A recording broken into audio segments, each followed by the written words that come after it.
What's goody perps? I know what you're thinking. Is it possible for her to wear any more of this color in one sitting? The answer is of course. She can always put on more purple. There is always room for more purple. What's goody perp? So I put out a video a few months ago talking about my condition with costochondritis, and that is basically inflammation of the chest. I couldn't figure out what was causing that issue, but it was very painful. Whole moral of the story is that they think that I have chondritis. It's like inflammation, the cartilage and stuff like that, because they were asking like on like a level of 1 to 10, like how bad is the pain. It's only like 4. Like the only time I really feel is if I'm like reaching down somewhere, like bending over or something, or if someone like hugs me a little too tight. That's like really the only time I feel it, and it's not like extremely painful. It's like I told her it was like a 4, so they're thinking that's what it is. So they're gonna do like a bone density test. I went to the doctor, and the doctor basically told me that that's what it was, and they gave me some reasons as to why I might have it and stuff. But of course, me being me, I went home to do my own research and try and figure out why I'm having this issue. To get down to the bottom of it, I felt like I had to somehow tie this into all the other issues that I've been having since 2018, because I just have a really good feeling that everything was connected in some way, because it's like out of the blue I just started having this issue. Okay, or these issues I should say. I didn't know how to put them all together. I'm gonna go back to the very beginning of my life. When I was 8 years old, I used to throw up a lot. I used to wake up and I used to throw up in the morning. It was always in the morning time. I don't know if it was nerves for school or whatever it is, but I was like really sick, and this happened like once or twice a week, and I would have to take off from school. The doctors couldn't figure out what was going on, and I clearly like didn't know what was going on. I was 8 years old. I was in 3rd grade. They tested me multiple times, and they told me, you're healthy. There's nothing wrong with you. Every single time I've gone to the doctor as a child or as an adult, the doctors basically told me everything was normal with me. Everything in my lab reports, like everything. I was perfect according to them. But it wasn't explaining the symptoms and the stuff that I was going through. Like, they made it seem as if there was something wrong with me. I've had MRIs. I'm off of work and I'm half an hour early for my MRI appointment. I took out all of the jewelry while I was at work, I think, except for this one. I'm about to take it out now, and I am nervous. If this goes off without a hitch, then I'm gonna go and celebrate by buying something to eat after I leave here. That's my way of celebrating. Or maybe I might go thrifting with no money, but hopefully if I'm not laying down on my back, I won't get dizzy. And I'm gonna go ahead and take my medicine now too. I've had those things where they check your stomach and stuff. Everything was fine. The only thing that came back a little abnormal was my vitamin D levels. And mostly everyone, especially people of color, because we're a little darker in the complexion, that is not abnormal. I feel like almost all of us have that deficiency, and it was just like a slight deficiency in that. Also, I have slight anemia, and it's not due to iron deficiency, but I have the thalassemia trait. So thalassemia anemia trait, or they would also call it minor. It's a very rare condition that runs in my family, and it's only in like what they said I think North African and South European descent. Those are usually the the types of people who normally have it. I think they also call it the coolie disease, if I'm not mistaken. And I found that out because I went to the doctor a few years ago, and they checked all my lab results, and they told me basically that my iron was great, but I am anemic, and they asked me if I had thalassemia, and I said I wasn't sure. They've never actually done the test to prove that I have it, but I do know it runs in my family, and that is most likely what it is. They wanted me to come back in 3 separate visits. That's 3 separate co-payments for them to basically tell me something I already know I have. Keep that in mind while you're listening to my story, because I wasn't sure if my thalassemia had anything to do with all of the stuff that I was going through, or if there were just other issues. Alright, so let's fast forward now to 2018. Boy, 2018 was a big year. It was a big year. So I vlogged a lot of this because luckily I was vlogging in 2018, but I had a terrible vertigo incident that took place in like June.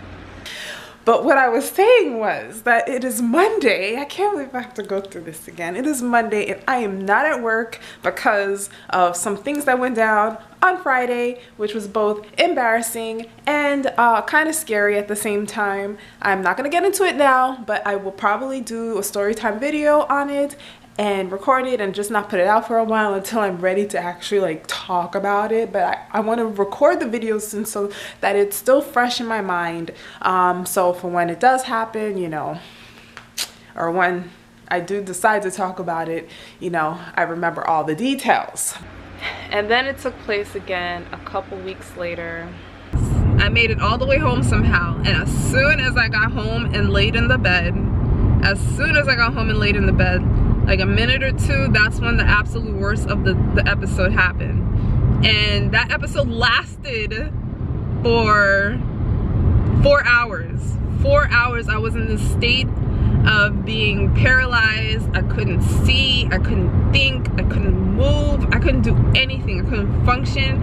I was like not nauseous, but my stomach felt very weird. And again, unless you've ever had a vertigo episode, like me describing the way it is, it was like the absolute worst thing. Like when you're in that state, you don't want anyone to even touch you. Like if the house was on fire, I wouldn't be able to move. If the house was on fire, I wouldn't want anybody else to move me. I would just want to lay there and just like get burned. Like that is how bad an episode is. I was reading an article recently, not recently, but around the time all of that was happening, and they asked in a survey of people, like people who've experienced vertigo and people who have gone through chemotherapy, like which is actually worse, and like 90% of the people said like having a vertigo episode is worse than going through chemotherapy. And a couple weeks later, I was just taking a shower, and I guess I was maybe a little bit too dehydrated from that run, because I almost passed out like 4 times in the shower, and I had to cut it really short. I had to guzzle down like a bottle of water after I got out. You think I'd learned my lesson after all these times I've had all these near passed out experiences, but no, I haven't learned yet. So yeah, I'm about to edit a video. I just wanted to turn on the camera just to tell you that. And I was having this vertigo issue on and off for about 2 years straight, and I went to the doctors, and the doctors had no clue what was wrong with me. Of course, they ran all of the results and said that everything was fine with me.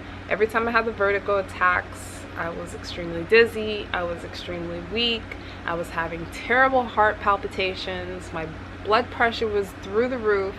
And if something you don't know about me, my blood pressure is very, very low, and also my heart rate is very, very low. And every time the doctors check my heart rate, they're like, oh my gosh, you must be like some kind of athlete, because it is so low, like your heart rate is so low. And A lot of times they check my blood pressure and they're like, are you even alive? It's so low. You're like a child. You're like, you have a child's blood pressure. But every time I had the vertigo attacks, it was like those two things was just like through the roof, which is not, it's just not me. And then I started noticing in 2020, I started to gain weight. I almost forgot about you guys for a second. Let me take these earrings off because I'm gonna check my weight. And ladies, you know what we all do. I'm gonna put you down too.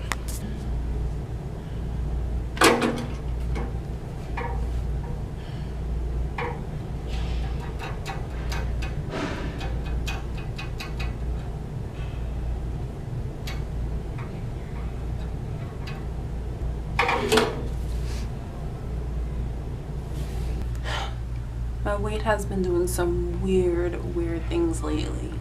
I've been losing 5 pounds and then gaining it back within like 2 or 3 days, and then I get to this point where I'm exercising like crazy and eating right, but I'm maintaining the same weight. I'm just not understanding why.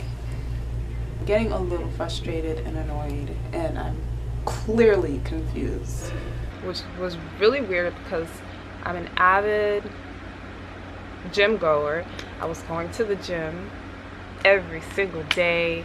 I'd be on that treadmill up to 45 minutes a day. I was working it. I was killing it. There were times I would spend like 4 hours at the gym. So there was no reason as to why I was gaining weight. And it was like almost impossible. It was almost impossible to lose the weight. It was so strange.